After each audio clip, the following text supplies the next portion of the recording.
Hello everyone and welcome back. In today's video, I'll show you how to clear the cache in Zen Browser. Clearing your browser cache can help fix loading problems, improve performance, and make websites display the latest content. Let's get started. First, open Zen Browser on your computer.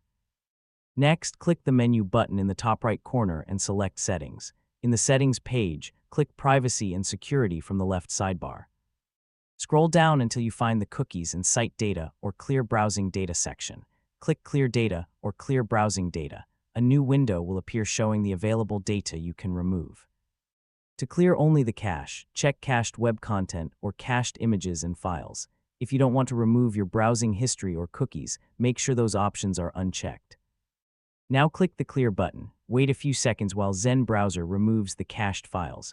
Once the process is complete, close and reopen Zen Browser for the best results. That's it. You've successfully cleared the cache in Zen Browser.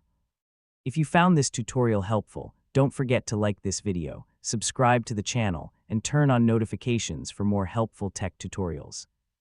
Thanks for watching, and I'll see you in the next video.